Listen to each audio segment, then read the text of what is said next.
Hello, this is Jason Kendall, and welcome to the next of my introductory astronomy lectures. Last time we were talking about binary stars, how we get their masses, spectroscopic binaries, and eclipsing binaries, and we finished off with an amazing discovery around the closest star to the Sun, which is Proxima Centauri, and then it has a planet orbiting around it that was discovered through spectroscopic analysis of the radial velocity of Proxima Centauri, and the planet is dubbed Proxima b. In any event, what we've learned is that binary stars are incredibly important tools for the future. But we kind of left off in saying, well, exactly how. Let's make a tiny diversion this time. We're going to look at exactly how we know the mass of this planet, mass of the star. So we wanted to say that how do we know anything about this distant planet that's orbiting a star that's 4 light years away that we actually can't see, and this is simply an artist's rendition of the thing that we're looking at. Artists will make pictures and things like that, and that's the only thing I really don't like about all of these kind of things, is that the artist renditions make it look like that somebody's been there or something like that. No, we know that it's only been radial velocity data, as we saw in the previous episode. So this is a vista that's purely the imagination of an amazing artist. Okay, so how do we know the mass of the planet? So the trick is, how do we know the mass and distance of Proxima b from its star? So we know that this Proxima b is the official name of the planet, and why b? Why not A? Because it's the first planet discovered around that star. Well, it's because the star itself has an implied A. So the second object in the system has B, so therefore it's called Proxima b. Okay, I know, it's a little odd, but that's just the way it is. So here we go. Let's find out how we know the mass and distance of Proxima b from its star, Proxima Centauri. All right, so we start off with the force due to gravity. Newton's law says that the force due to gravity is equal to the mass of the two stars, m1 and 2, or mass of the two objects, m1 and 2, times the Newton's gravitational constant divided by the distance between their centers of masses. And that force is always equal to some mass times some acceleration. So if we can figure out how it's moving, accelerating or decelerating, and get its distance, then we can derive a mass, and that's really what we're going to be hunting for. So remember again, Newton's version of gravity says that you have two masses attracting each other due to the force of gravity, and that force is equal to g, the Newton's gravitational constant, times the two masses, the product of the two masses, divided by the square of the distance between them. And if we then go through and look at how Newton re-derived Kepler's third law, in order not just to say p squared equals a cubed, but specifically if p is in seconds, and a is in meters, and m is in kilograms, then you can use g, Newton's gravitational constant. So now we can actually measure all of these things in terms of fundamental measurements, such as meters, seconds, and kilograms, rather than years, astronomical units, and AUs, or AUs and solar masses. But this is the equation that can be derived from Newton's laws and Newton's mechanics, and it pretty much falls right out of the equations. It's not that difficult to derive, but that's for another story, and I'll let you investigate that elsewhere.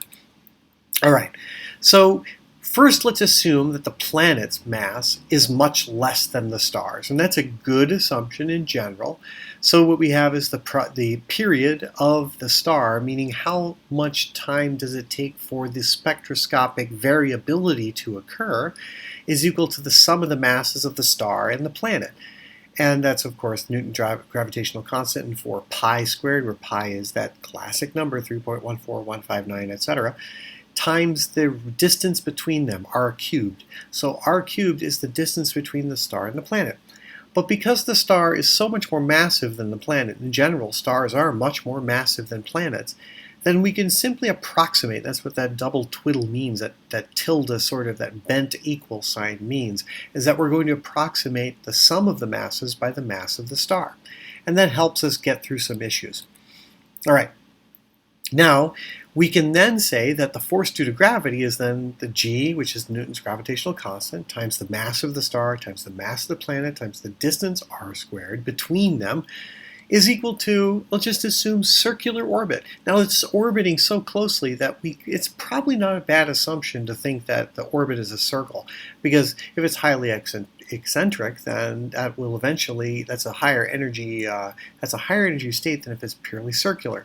So the force to maintain something in a circle is equal to the mass of the thing at the end of the circle, or riding the circle, times the speed, v squared, of the planet going around that circle, and r between is then the radius of the circle. That's why I used r instead of the d. So again, the subscripts planet mean we're talking about the planet, and r between is the distance between the planet and the star. And we're going to assume that it's orbiting a circle, and we're not worried too much about the reflexive motion of the star due to it, so it's almost as though the star is completely fixed. And that helps us a lot.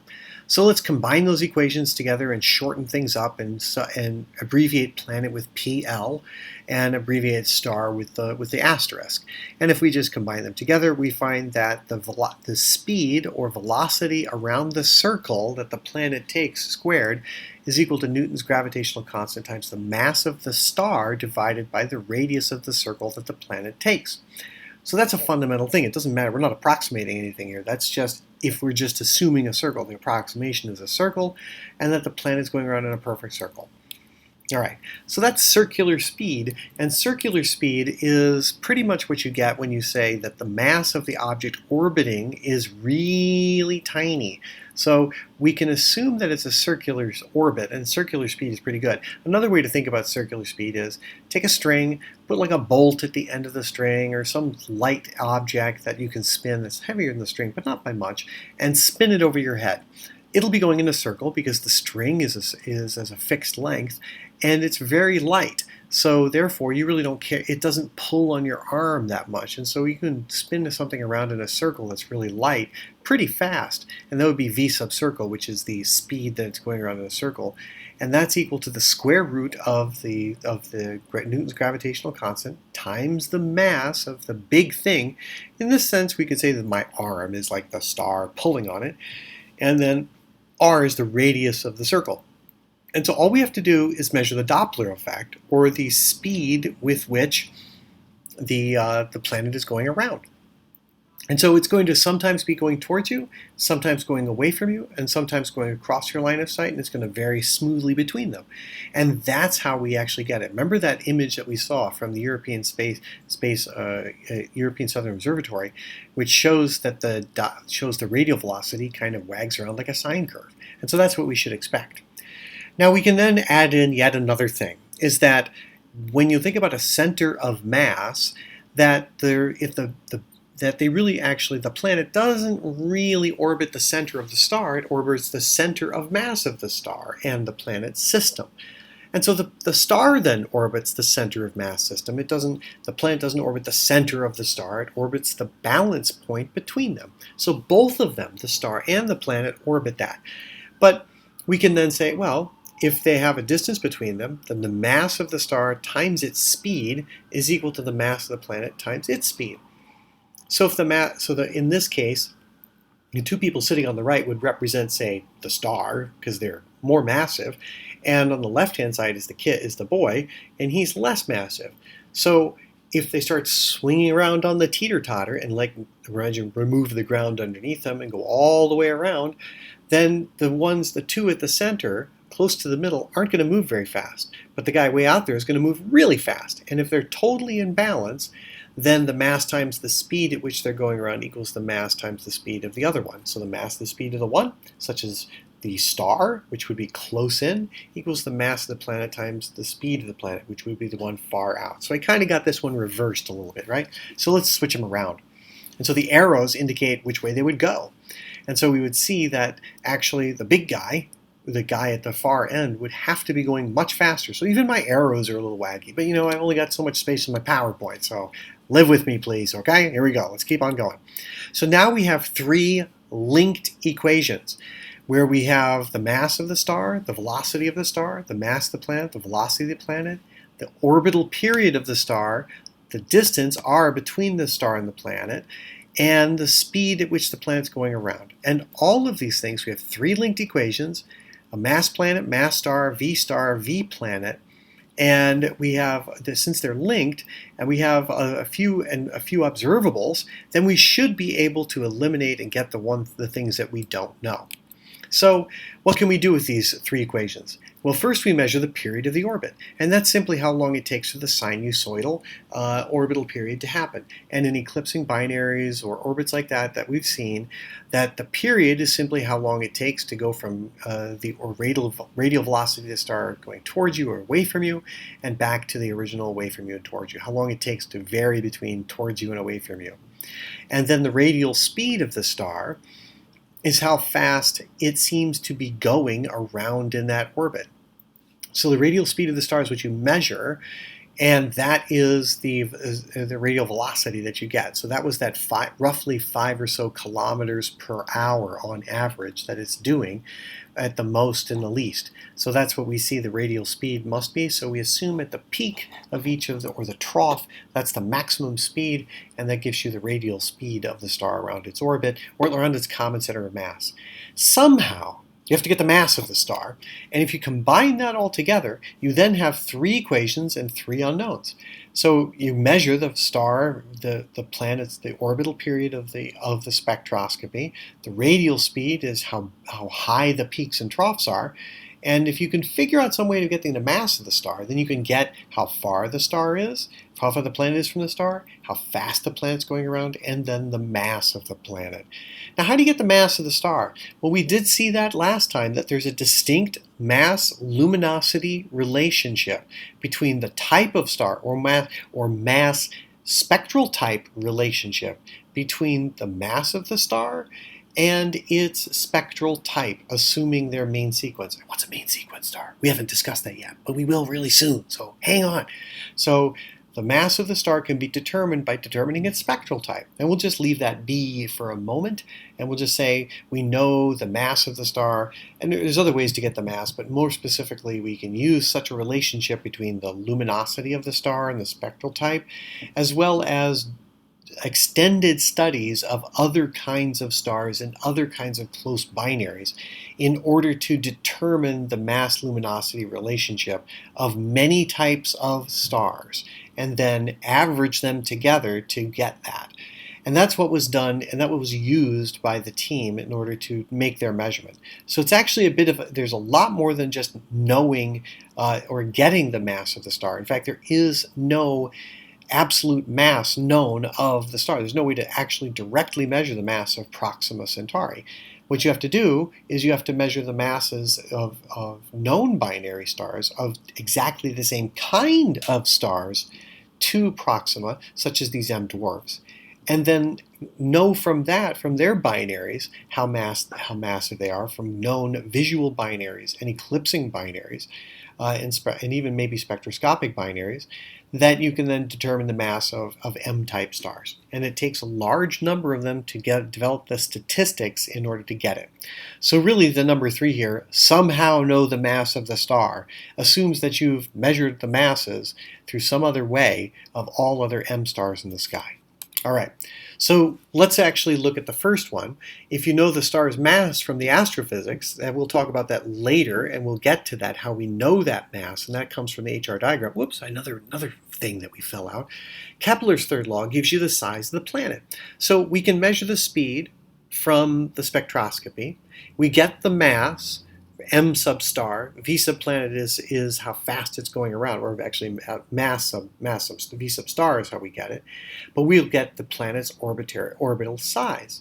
So if we know the mass of the star, we know the speed of the star, we have some sort of handle on the size, we can get the planetary orbital size from it, from these linked equations. And if you know the size of the orbit, you can get the orbital speed of the planet going around. So that's again another part of the linked equations.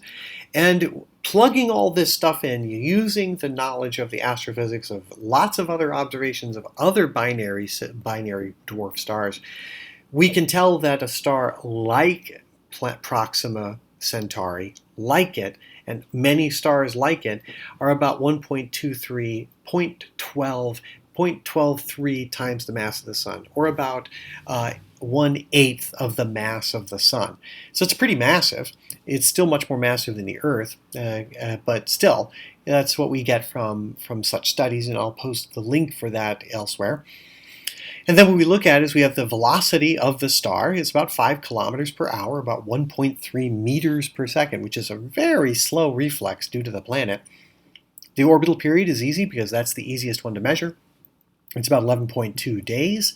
And then Newton's gravitational constant is measured in very hook and crook ways on Earth, but that's a separate thing. That's a universal constant. Plugging those 4 numbers into the 3 equations gives us the mass of the planet being about 1.25 times the mass of the Earth. So the planet orbiting Proxima Centauri is more massive than the Earth. And the speed and its distance from it is about 5% of an astronomical unit, or about 6 times closer to its star than Mercury is. And that's really, really close. Since that's really close, we're justified in thinking that a massive star would pull that into a tidally locked orbit so that Proxima b only faces one side of the star. So that's how we do it, and then we can say, what about a physical size? So we get the mass of the planet being 1.25 times the mass of the Earth, and we assume, dun dun dun dun, that the density is about the same as the Earth, or about 5,515.3 kilograms per cubic meter. And that's a really reaching assumption, but why not? Let's just start with that. That's not a terrible thing, because if it's really close to a star, you shouldn't expect an enormous amount of gas to lower the density. So maybe it's left with pretty much rocky stuff. And so let's assume it's about the same density as the Earth. And that gives us a radius of the planet about just a little bit bigger than the Earth, or about 6,900 kilometers. So it's only about 10% bigger than the Earth. And how we measure density is the mass divided by the volume. And that is mass sub Earth, which is mass of the Earth divided by 4/3 pi r cubed, which r is the radius of the planet. And so we took the known density of the Earth, we took the planetary measurement, and it gave it the radius of the planet. So really, if we can get the mass, and we have a pretty good idea for why it might be that dense, I mean, it's that close to a star, so it's probably mostly rocky and probably not going to be as massive as Jupiter, because, hey, 1.257 times the mass of the Earth, that's not going to be able to hold on to a lot of heavy gases like hydrogen or helium. So it's not going to be a gas giant. It's going to be a rocky body. And that's why we assume that the density would be about the same as the Earth. So it's a pretty good guess. So from this, we would assume that the radius of the planet is about 10 times bigger than the Earth, which is really something. So that's what's really interesting about this whole thing when we talk about binary stars. And I'm just going to swing all the way back up and say, leave us with this particular thing, which is, we can look at the nature of stars. And when we check out stars, we can get their masses. And when we get their masses, we learn amazing things about the nature of stars and their masses. And looking at them, we determine huge amounts of interesting data about them, not the least of which is that there's a relationship between the masses of stars and their spectral type. And remember, we talked about the nature of spectral type a little while ago in a couple lectures ago. We have OBAF-GKM.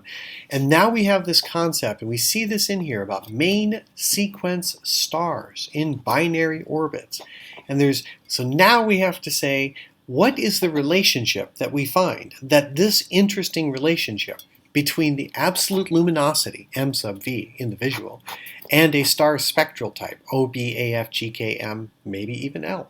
So when we look at those kind of stars, we find a fascinating relationship, and that line that we see on this graph is incredibly important to all of astrophysics, and it is the basis of which we understand how the galaxy shall evolve, how we actually get stars that evolve, that where all the elements in our body and all of those things come from, basically starts from this graph, which is the relationship between the brightness of a star and its spectral type for a given kind of star, main sequence.